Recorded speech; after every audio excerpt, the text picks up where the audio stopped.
Hello everyone, good evening, नमस्कार, welcome to all of you. This is Puja.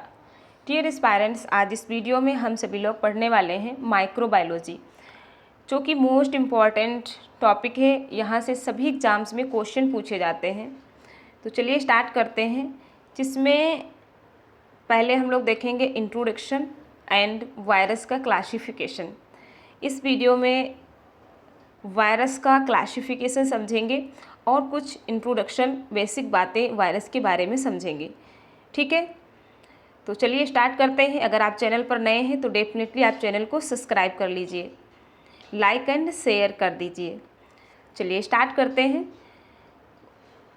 Microbiology में सबसे पहले हम लोग पढ़ेंगे वायरस के बारे में, है ना। वायरस, प्रियॉन्स एंड वायरॉइड्स, इसके साथ साथ आपका PPLO, ठीक है, प्लूरोनिमोनिया लाइक ऑर्गेनिज्म, या जिन्हें हम माइकोप्लाज्मा भी कहते हैं, माइकोप्लाज्मा। तो ये सब ऐसे ऑर्गेनिज्म हैं, ऐसे माइक्रो ऑर्गेनिज्म हैं जिन्हें बायोलॉजिकल क्लासिफिकेशन में किसी भी किंगडम में नहीं रखा गया है। इन्हें हम लोग सेपरेटली ही पढ़ते हैं क्योंकि इनके अपने यूनिक कैरेक्टरिस्टिक फीचर्स हैं। ठीक है, तो अगर वायरस टर्म की बात करें तो फर्स्ट टाइम जो वायरस टर्म है ये आपके लैटिन लैंग्वेज से लिया गया है। ठीक है, लैटिन लैंग्वेज से लिया गया है, जबकि आपका जो बैक्टीरिया टर्म है, बैक्टीरिया टर्म इसको आपकी ग्रीक लैंग्वेज से लिया गया है। इस बात को याद रखेंगे। इसके साथ साथ जो वायरस टर्म है इसको लुईस पाश्चर ने दिया था। वायरस टर्म लुईस पाश्चर ने दिया था और फादर ऑफ माइक्रोबायोलॉजी भी लुईस पाश्चर को कहा जाता है। वायरस की स्टडी को वायरोलॉजी कहते हैं। ठीक है, वायरस की स्टडी को वायरोलॉजी कहते हैं। वायरस की जब भी बात करते हैं तो सबसे पहले बात आती है टोबैको मोज़ेक वायरस की। टोबैको मोज़ेक वायरस, जिसको सबसे फर्स्ट टाइम टोबैको की लीफ पर येलोइश पैचेस देखे थे। ठीक है, इस तरीके से जो टोबैको की लीफ थी यहाँ पर कुछ वाइट एंड येलोइश स्पॉट्स या पैचेस देखे थे, तो फर्स्ट टाइम एडोल्फ मेयर ने। इसके बाद जो इवानोवस्की थे, इन्होंने इसकी डिटेल में स्टडी की और इसको 1892 में रिपोर्टेड किया। और उन्होंने बताया कि जो ये टोबैको की लीफ पर जो वाइट या येलोइश कलर के जो पैचेस देखने को मिलते हैं, ये टोबैको मोज़ेक वायरस के कारण होते हैं। फिर उन्होंने फर्दर इसका एक्सपेरिमेंट भी किया था, तो इसको डिटेल में स्टडी करके इवानोवस्की ने फर्स्ट टाइम इसको रिपोर्टेड किया था। इस बात को याद रखेंगे। तो टोबैको मोज़ेक वायरस की डिस्कवरी का इन दोनों ही साइंटिस्ट को क्रेडिट जाता है। इसके बाद बात करते हैं सफनर्स एंड मोरिस की। तो इन्होंने क्या किया था, साइनोफैगी वायरस की डिस्कवरी की थी। Cyanophage which is viruses that is attacks on blue green algae or cyanobacteria. Cyanobacteria पर अटैक करने वाले जो वायरस थे उनको उन्होंने साइनोफैगी कहा। और इसकी डिस्कवरी किसने की थी, सुफनर्स एंड मोरिस ने 1963 में। नाउ बैक्टीरियोफेज की डिस्कवरी FM टॉर्ट ने की थी। बैक्टीरियोफेज क्या है, which is virus attack on bacteria. ऐसे वायरस जो बैक्टीरिया को इन्फेक्ट करते हैं, बैक्टीरिया को किल कर देते हैं, उन वायरसेस को उन्होंने बैक्टीरियोफेज कहा। और इसकी डिस्कवरी FM टॉर्ट ने की थी। इसके साथ साथ बैक्टीरियोफेज की डिटेल में स्टडी डी हैरल ने की थी। इस बात को आप याद रखेंगे। तो इनका भी बहुत बड़ा कंट्रीब्यूशन था बैक्टीरियोफेज की डिस्कवरी में। जो बैक्टीरियोफेज है इनकी कई तरीके की अलग अलग स्पीसीज़ होती हैं, जैसे T4 बैक्टीरियोफेज, है ना। इसकी डिटेल स्टडी डी हैरल ने की थी। Clear. Next, Bawden and Pirie ने वायरस के केमिकल नेचर को बताया। उन्होंने बताया कि जो वायरस हैं वो प्रोटीन एंड जेनेटिक मटेरियल से बने हुए हैं, ठीक है, प्रोटीन एंड न्यूक्लिक एसिड से बने हुए हैं। तो उन्होंने वायरस के जो उसका केमिकल नेचर था उसे बताया, जिसे उन्होंने न्यूक्लियो प्रोटीन कहा, ठीक है, जिससे उन्होंने न्यूक्लियो प्रोटीन कहा। क्लियर। उसके बाद हार्से एंड चेस ने अपने एक्सपेरिमेंट के थ्रू बताया कि जो न्यूक्लिक एसिड है यही इन्फेक्टियस एजेंट की तरह वर्क करता है। यानी कि जब वायरस किसी भी होस्ट सेल को इन्फेक्ट करते हैं तब वो अपना जेनेटिक मटेरियल डीएनए को ही ट्रांसमिट करते हैं उसको इन्फेक्ट करने के लिए। क्लियर। जब किसी भी होस्ट को इन्फेक्ट करते हैं। क्लियर। चलिए नेक्स्ट वेरी वेरी इंपॉर्टेंट, यहाँ से कॉमनली क्वेश्चन आपसे बहुत से एग्जाम्स में पूछ लिया जाता है, स्मॉलेस्ट वायरस इन एनिमल, है ना, एनिमल्स को इन्फेक्ट करने वाला सबसे स्मॉलेस्ट वायरस। तो सबसे स्मॉलेस्ट वायरस है कोलियोफेज F2 जो कि 2 माइक्रोन है, 2 माइक्रोन का होता है। एंड जो स्मॉलेस्ट वायरस इन एनिमल है, एनिमल में जो स्मॉलेस्ट वायरस है that is mouth and food virus in cattle. Mouth and foods में जो डिजीज़ को काज करने वाले वायरस होते हैं कैटल्स में, ये सबसे स्मॉलेस्ट वायरस होते हैं। लार्जेस्ट एनिमल वायरस की बात करें तो ये आपका है पॉक्स वायरस, जैसे कि वायरियोला, जो कि आपका 300 माइक्रो एम होता है।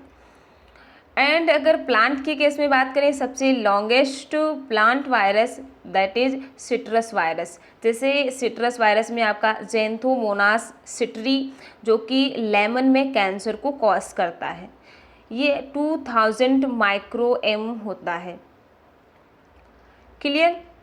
नाउ इसके बाद हम वायरसेस को फर्दर क्लासीफाई कर सकते हैं on the basis of host and genetic material. जो FM हॉलमार्स थे, इन्होंने ऑर्डर वायरॉइडी को, ठीक है, ऑर्डर वायरॉइडी को 3 सब ऑर्डर में डिवाइड किया on the basis of host. अगर ऑर्गेनिज्म अलग अलग डिफरेंट तरीके की होस्ट को इन्फेक्ट करता है तो उन्होंने होस्ट के बेसिस पर इन्हें 3 सब ऑर्डर में डिवाइड किया। दैट इज़ फर्स्ट सब ऑर्डर फाइटोफेगी। ऐसे वायरस जो प्लांट को इन्फेक्ट करते हैं उनको उन्होंने सब ऑर्डर फाइटोफेगी में रखा। इसके बाद ऐसे वायरस जो एनिमल को इन्फेक्ट करते हैं उनको उन्होंने सब ऑर्डर जूफेगी में रखा। एंड थर्ड सब ऑर्डर में फैगी वायरसेस को रखा जो कि बैक्टीरिया पर अटैक करते हैं, ठीक है, जो कि बैक्टीरिया को इन्फेक्ट करते हैं, जैसे आपका बैक्टीरियोफेज है ना, जैसे आपका बैक्टीरियोफेज बैक्टीरिया को इन्फेक्ट करता है ना। एंड साइनोफेगी, जो साइनोफेगी वायरस हैं ये ब्लू ग्रीन एल्गी या यू कैन से साइनोबैक्टीरिया को इन्फेक्ट करते हैं, तो इन्हें थर्ड सब ऑर्डर फैगी में रखा। इसके बाद फर्दर हम इन्हें फिर से क्लासिफाई कर सकते हैं on the basis of genetic material. Virus के जेनेटिक मटेरियल के बेस पर हम इन्हें फर्दर 2 पार्ट्स में डिवाइड कर सकते हैं। वो वायरस जिनके पास DNA जेनेटिक मटेरियल है एंड वो वायरस जिनके पास RNA जेनेटिक मटेरियल है। ऐसे वायरसेस जिनके पास DNA जेनेटिक मटेरियल होता है वो मोस्टली एनिमल्स को इन्फेक्ट करते हैं, ठीक है, मोस्टली एनिमल्स को इन्फेक्ट करते हैं, जिसमें आपके पास डबल स्ट्रैंडेड DNA भी हो सकता है और सिंगल स्ट्रैंडेड डीएनए भी हो सकता है। अगर प्लांट के केस में बात करें डबल स्ट्रैंडेड डीएनए वायरस की, तो वो है आपका cauliflower mosaic virus. Cauliflower mosaic virus के पास double stranded DNA genetic material होता है जो कि कॉलीफ्लावर्स को इन्फेक्ट करता है। नाउ एनिमल के केस में बात करें तो यहाँ हमें दोनों तरीके के जेनेटिक मटेरियल देखने को मिलेगा। You can say two types का, एक तो आपका डबल स्ट्रैंडेड और एक आपका सिंगल स्ट्रैंडेड डीएनए। अभी बात हम सिर्फ डीएनए की कर रहे हैं। ऐसे ऑर्गेनिज्म के पास डीएनए प्रेजेंट है वो या तो फिर सिंगल स्ट्रैंड के फॉर्म में हो सकता है या फिर वो डबल स्ट्रैंड के फॉर्म में।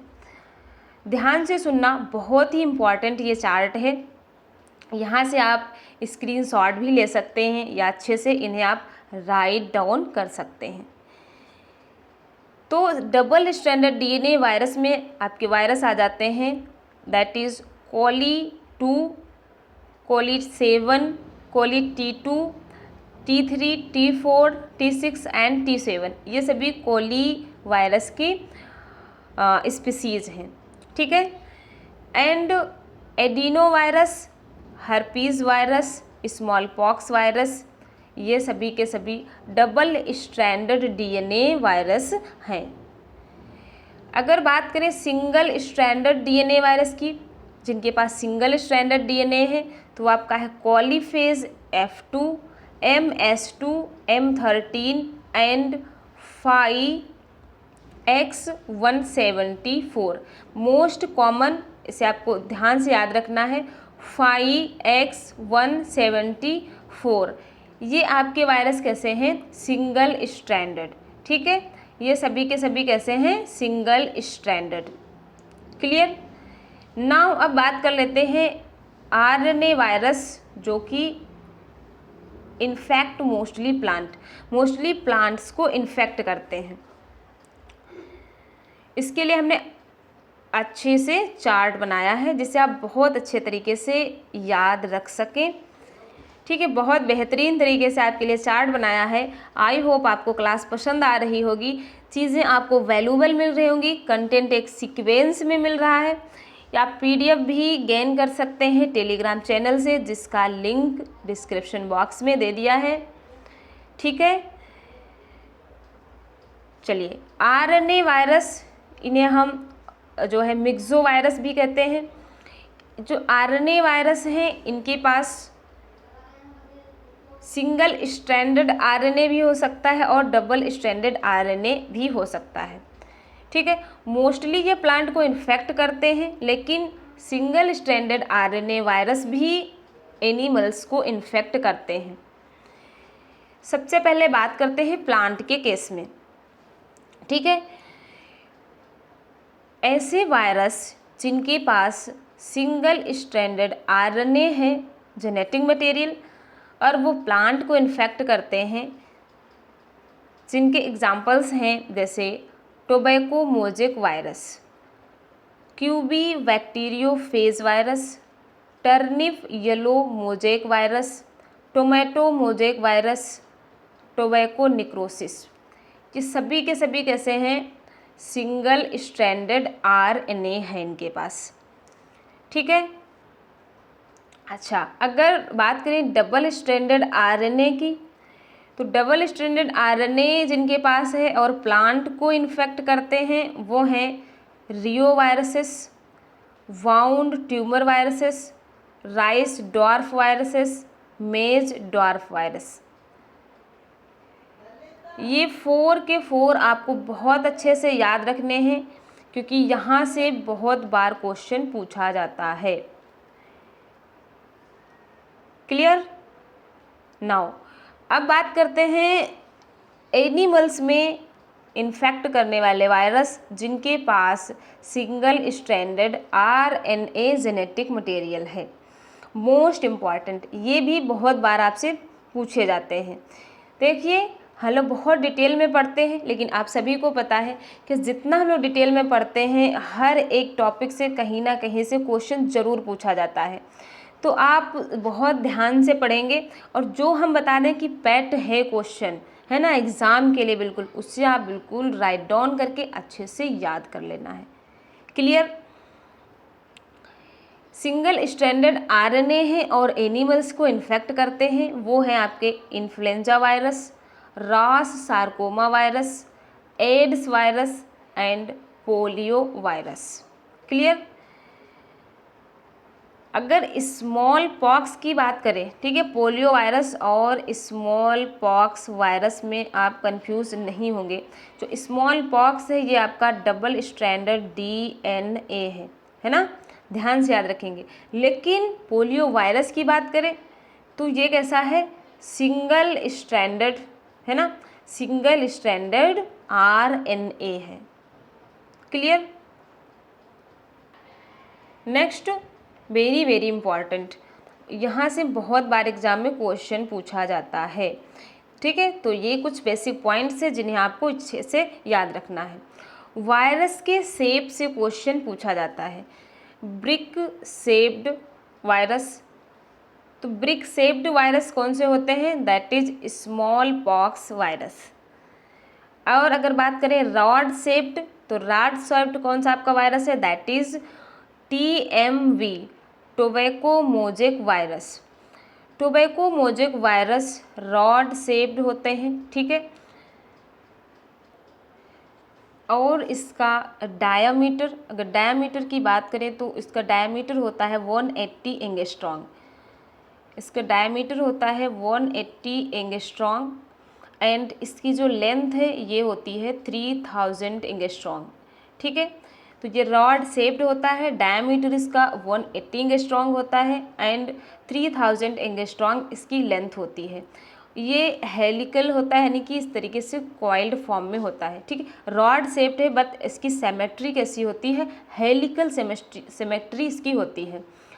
जो सिंगल स्ट्रैंडेड आरएनए प्रेजेंट होता है जेनेटिक मटेरियल, ठीक है, ये सराउंडेड होता है कैप्सिड से, ठीक है। ये किससे सराउंडेड होता है, कैप्सिड से, और ये कैप्सिड कैप्सोमियर से मिलकर बना होता है, ठीक है। कैप्सिड किससे मिलकर बना हुआ है, कैप्सोमियर से। और इन कैप्सोमियर्स जो हैं आपके ये कैप्सोमियर्स, ठीक है, ये आपके होते हैं 2130। याद रखेंगे, कई बार कैप्सोमियर से क्वेश्चन पूछा गया है। टोबैको मोजेक वायरस में कितने कैप्सोमियर्स प्रेजेंट होते हैं इसके कैप्सिड में, तो वो प्रेजेंट होते हैं 2130 कैप्सोमियर। क्लियर। एंड जो सिंगल स्ट्रैंडेड आरएनए है, अब सिंगल स्ट्रैंडेड है तो यहाँ पर जो है न्यूक्लियोटाइड्स प्रेजेंट होंगे, है ना। तो यहाँ पर आपके जो है 6500 न्यूक्लियोटाइड्स प्रेजेंट होते हैं, ठीक है। यहाँ पर 6500 न्यूक्लियोटाइड्स प्रेजेंट होते हैं जिन्हें आपको याद रखना है। तो ये बात हुई आपकी टोबैको मोजेक वायरस से। इसके बाद बात करते हैं bullet shaped virus. Bullet shaped virus, rabies virus जो है वो बुलेट शेप्ड होता है। रेबीज वायरस डॉग की सलाइवा में प्रेजेंट होता है, सभी को पता है ना। डॉग की सलाइवा में रेबीज वायरस प्रेजेंट होता है, जिससे अगर डॉग किसी को काट लेता है तो उसे हाइड्रोफोबिया नाम की डिजीज़ हो जाती है। तो हाइड्रोफोबिया के लिए कौन रिस्पॉन्सिबल है, रेबीज वायरस, ठीक है। और ये कैसा होता है, बुलेट शेप्ड।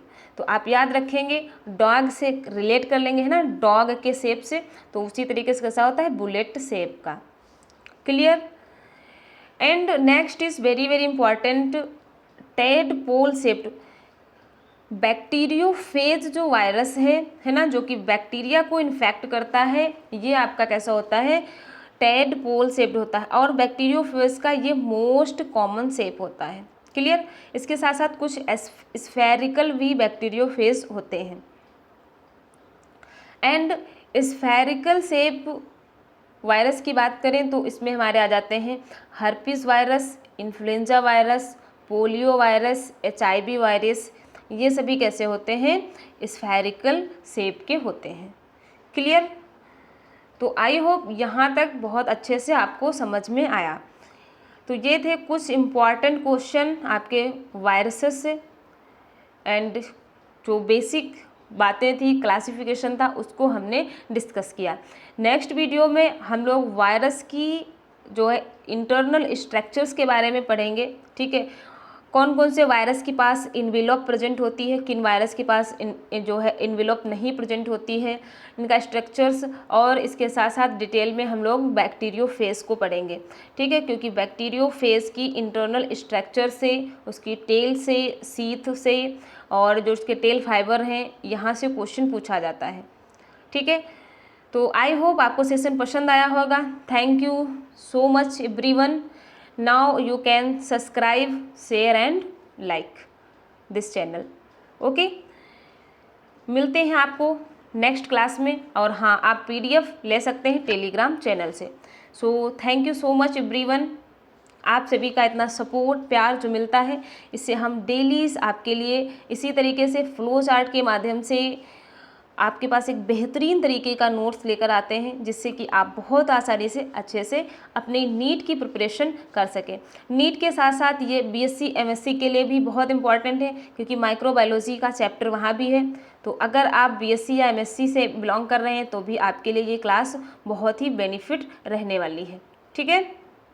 चलिए मिलते हैं नेक्स्ट क्लास में। Thanks for watching.